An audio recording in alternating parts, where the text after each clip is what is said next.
Hello friends, मैं कैसी लग रही हूँ कमेंट बॉक्स में बताना, क्योंकि आज मेरा इंटरव्यू है इसलिए मैं इतनी रेडी हुई हूँ।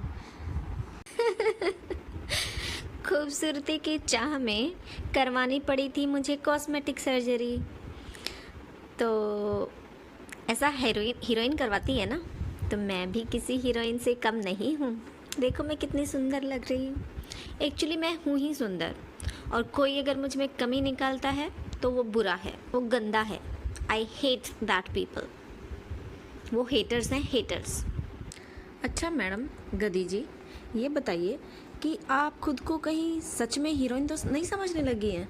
क्योंकि आपने एक वीडियो डाला था और उसमें आपने लिखा कि शूटिंग के बाद क्या होता है, पैकअप के बाद थक कर क्या हालत होती है, हमारी लाइफ बिहाइंड द कैमरा। ऐसा तो नहीं है कि आप अपने आप को सच में हीरोइन समझने लगी हैं इस यूट्यूब पे आके, कि ये फिल्म चल रही है और आपको फुल ऑन ड्रामा करना है? ऐसा सोच रही हो क्या आप? सच कहूँ तो मुझे हीरोइन बनने का शौक़ बचपन से ही था, पर मुझे मौका नहीं मिला।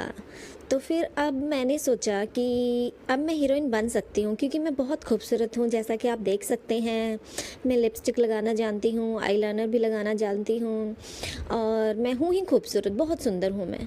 तो मैं अब हीरोइन बन गई हूँ, इसीलिए मैं शूट करती हूँ, अपना कैटवॉक करती हूँ, और अब मैं हीरोइन हूँ। तो ओके गदी जी, आप ये बताइए कि इस यूट्यूब पे आपको सबसे ज़्यादा अच्छा क्या लगा? क्योंकि अगर आपको कुछ बुरा लगता है तो आप उसको हेटर्स बुलाती हो, या उनके कमेंट को हाइड कर देती हो, या फिर उनको स्ट्राइक दे देती हो। तो आपकी जो आपकी बड़ाइयाँ करता है वो आपको अच्छा लगता है, लेकिन आप ये बताइए कि इस यूट्यूब के ऊपर आपको सबसे ज़्यादा अच्छा क्या लगा? यूट्यूब पे मुझे सबसे अच्छा लगा कि मैं कितना भी ड्रामा करूं और लोगों को रियलिटी पता होती है, फिर भी वो मेरा गुणगान करते हैं, तो मुझे बड़ा अच्छा लगता है। क्योंकि मैं अपनी मुँह मियाँ मिट्ठू हूँ, और फिर ऊपर से कोई और अगर मेरी थोड़ी सी तारीफ़ कर देता है, मुझे सपोर्ट कर देता है, तो बस फिर तो क्या ही कहने, मैं तो हवा में उड़ना शुरू कर देती हूँ, सच बता रही हूँ। और ये बात मुझे यूट्यूब की सबसे ज़्यादा अच्छी लगी है, ट्रस्ट।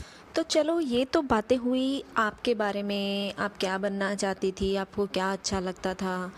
अब हम बातें करते हैं कि जो आपने ड्रामा किया है थोड़ा सा, या किसी और के बारे में जो कुछ भी बोला है उसके बारे में बात करते हैं, ठीक है? तो आप हमें बताइए कि जो कंचन जी हैं, उन्होंने आपको कमेंट करके एक सजेशन दिया था सिर्फ, फिर भी आपने उनको बुरा भला बोला, ऐसा क्यों? उन्होंने सिर्फ आपको एक सजेशन दिया था एज ए फ्रेंड, और आपको तो वो बुरा ही लग गया।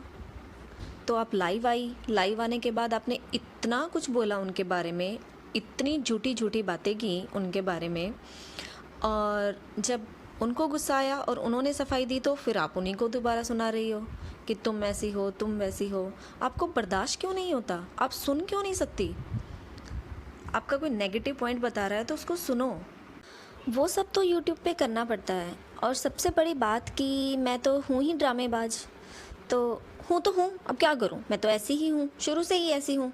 मैं तो मुंह पे बोलती हूँ कि मैं तो ड्रामेबाज हूँ, और मैंने ये सब व्यूज़ पाने के लिए किया था, क्योंकि मेरे पास कोई कंटेंट है ही नहीं। एक कमरे में तो पड़ी रहती हूँ मैं सारा दिन, ना मैं कुछ काम करती हूँ, ना मैं कुछ और करती हूँ। क्या वीडियो बनाऊँ? लोगों की बुराइयाँ ही तो करूँगी, और क्या करूँ? मैं ऐसी हूँ, मैं क्या करूँ? एक्चुअली कंचन जी ने तो मुझे सुजेशन दिया था, और बहुत अच्छा सुजेशन दिया था, लेकिन मैं क्या करूं, मैं हूँ ही गधी, मेरे कुछ समझ में ही नहीं आता, और मैं नहीं सुन सकती कुछ भी अपने ख़िलाफ़। मुझे लगता है कि ये नेगेटिव है, हेटर्स हैं, दिखने में सबको बुरा दिख रहा है, इसलिए मैंने उसको सब कुछ सुनाया, लाइव आके बुरा भला बोला। मैं गधी हूँ, क्या करूँ, मैं हूँ गधी।